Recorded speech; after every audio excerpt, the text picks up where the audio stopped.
So thank you so much for joining us. You are a Washington insider, I would call it. Okay. You served with Obama administration. Yes. So I want to ask you, what do you think about the midterm election that's coming up, and how does it affect the M&A space? Well, you know, it's interesting. I am no expert on Congress. I can say that from the beginning. But, you know, I do have a perspective just having been in Washington in the administration and the reading that I've been doing. I think that what's important is that we create an environment of certainty. That is what business needs to make investment, the investment that's necessary to secure the economic growth that we want in the country and the jobs that we want to create in the country. So I'm hopeful that based upon the news that's coming out of Washington today, that there looks like there may be a deal at least to put on the floor a 2-year budget, that is a sign of change that's positive.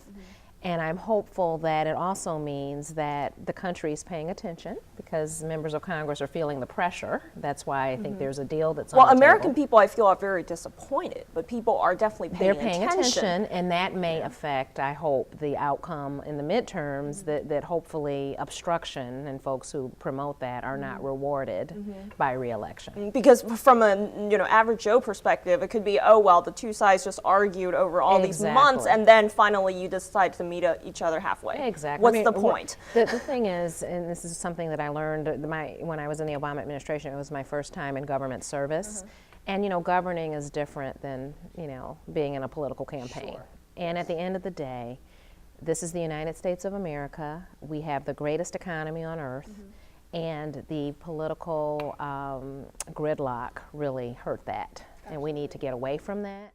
And we need to get to a point of compromise. Do you think that is even possible? That is, of course, the ideal scenario. Sure. But do you think that is even possible, given Washington is so bipartisan nowadays? Well, I have to say that the news today is good, that there looks like there may be a budget deal that will last for 2 years instead of 2 months. So I think that's a good sign, and I'm hopeful. I'm an optimist. Yeah, so I hope that it will continue. Are you also optimistic on the outlook of M&A deals? I am. I think that the economy is getting stronger. I think that there were a number of things, and we talk about the Washington effect, that were positive to help our economy get to where it is now. I mean, people don't realize that we were very close to a repeat of the Great Depression. And intervention by, it seems that as time goes on, though, the memory gets dim on how we're at a point now where the unemployment rate has now dropped to 7%, and the there's more investment occurring, there's more activity, M&A activity going on. And I think it's largely because, and it shouldn't happen every day, but it's largely because the Obama administration did take some action to intervene, and the Fed did as well, to stabilize our economy to a point where hopefully some of that artificial stimulus will be able to be relaxed and the economy will stand on its own. Well, the market has been holding up really well this year. It has. But a lot of people are concerned about this Fed, tapering. I know. Then the market would not sustain the growth. And what's so interesting is, there is a danger with the quantitative easing. In some ways it's addictive. You can kind of stabilize things and people come to rely upon it. But, it does have to taper. The question is timing. And I think that we're very fortunate to have good leadership at the Fed. I think that, the president is very forward-leaning in terms of his goals for economic growth in the country. And I think we'll get there. I think that we'll get to a point, as someone mentioned earlier, the training wheels, the metaphor for quantitative easing is training wheels on a bike. At some point, the training wheels have to come off, and the bike has to go, the provider has to go on their own, and I think that will happen. I think that confidence in the economy is improving, and that's key. And I think that, like I said, given what's happened in Washington today in terms of the vote moving towards a 2-year budget, if that happens, I think that confidence will continue to build, and we'll see some of the money that some folks are kind of holding close to the vest being spent and invested in the economy. Yeah, people are looking for opportunities. Exactly. It's just they don't There's know where to go. demand, and I think as long as some of the macroeconomic factors are stabilized, which have largely been political. Because you believe nowadays we're in a very uncertain environment. Well, I think that we have been, and again, I'm cautiously optimistic that we'll move past that, because I think that folks saw, the people who were involved in the obstruction saw that it didn't get them anywhere and it hurt the country. Yes. So I think we need to continue to move forward. And you know, it's funny, people talk about the Washington effect. I mean, government is at play around the globe as it relates to M&A transactions. And one of the things that I focus on at Albright Stonebridge Group is to really help companies navigate the intersection between business and government and foreign markets. So there's the Brussels effect, there's the Istanbul effect, there's the Beijing effect. I mean, every country has some, government intervention in the economy to some extent. Obviously, I'm a big fan of the U.S., and we have as little as possible.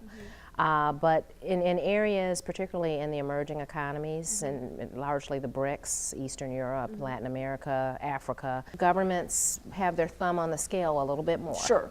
It's more policy driven. It's more policy driven. And what I found in my work as an Assistant Secretary of Commerce, I was in the International Trade Administration, and I negotiated with my counterparts in foreign governments, and I found that the motivation was largely, particularly in the developing economies, feeding their people.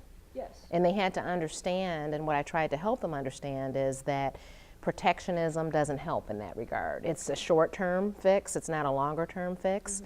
And there are lots of opportunities for win-win scenarios between countries that are emerging and the U.S. and the business community, the U.S. business community. So it's really finding that sweet spot. When you talk with your counterparts in emerging market countries, what is something very interesting you notice? I mean, because they're not the United States of America, right, and their countries probably operate very differently from this country. Yeah. What is the difference? Like, was there any surprise? Well, I don't think it's surprising. I don't think that it's something that you think about every day if you're not, in the business of commercial diplomacy, which is what I did in government, and I'm happy to say I continue to do at Albright Stonebridge Group. It's really understanding what's motivating the policies. And largely, and what I learned was, and it's not a total surprise, but it's good to kind of see it for yourself, that these governments want everything that we want in the U.S. for our citizens. And that's what's motivating them. And I think if you understand that and you get under that, then you can move the needle some. So, if you look at what I call the 21st century trade barrier, it's localization, local content requirements that are proliferating around the world.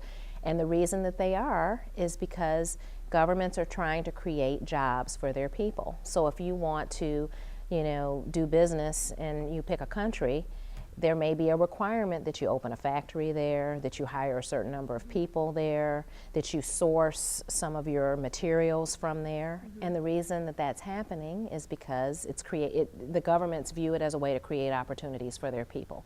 That's a noble cause. Yes. But I think that what you find, and what some countries are finding, is that that's a short-term solution. And that the longer-term solution is to create a level playing field, like we have in the U.S., which will attract the investment that the countries are seeking. A level playing field for their own people, or a level playing field in terms of market access. Okay. Like people around the globe could access that market. Exactly. Okay. And so that raises all the boats, I do believe, and it will create the jobs that the governments want for their people. Right now, in terms of M&A activities, what countries are U.S. deal makers looking at the most?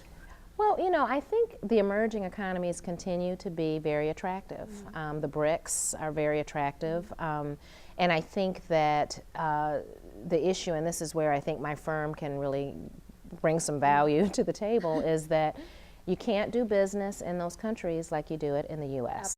And you have to start early thinking about kind of the political environment in the countries, the regulatory environment in the countries, beyond the standard antitrust issues, but more around who are the players in civil society that would benefit or not by your transaction. What is it that the government is trying to do? What are the strategic industries that the government is trying to build? really understanding on the front end, before you get engaged in your transaction, what the framework ought to look like. Who are the stakeholders?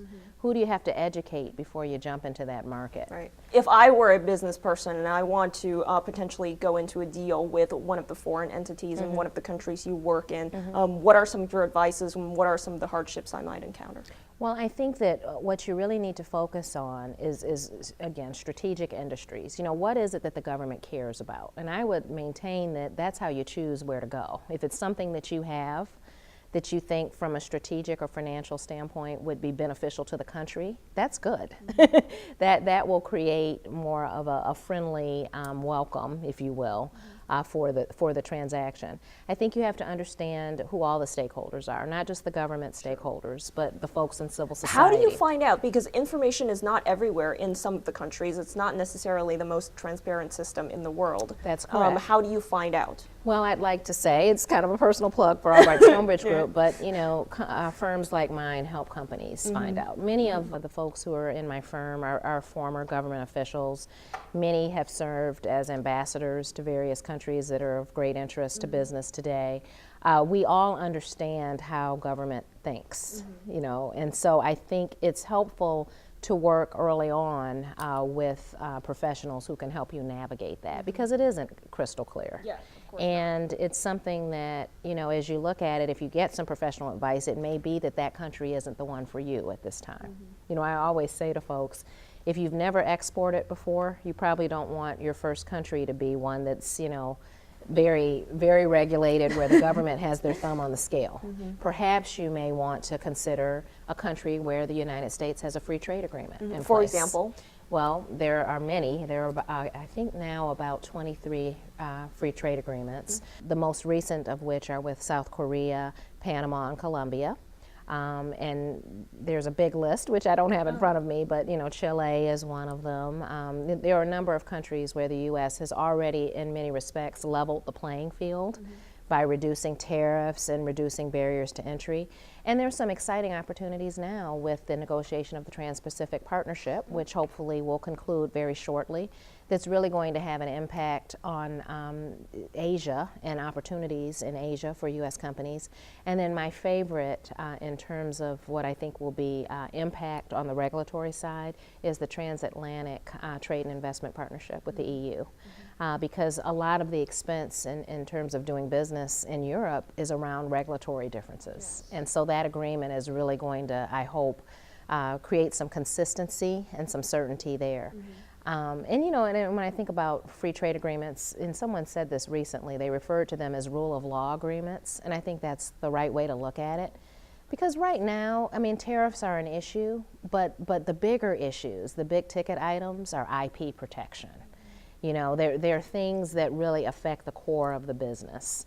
And to the extent that, the 21st century free trade agreements focus on those issues, privacy, all of those kinds of things, I think it'll have great benefit for companies, U.S. companies. Thank you so much. It's a pleasure. Yeah.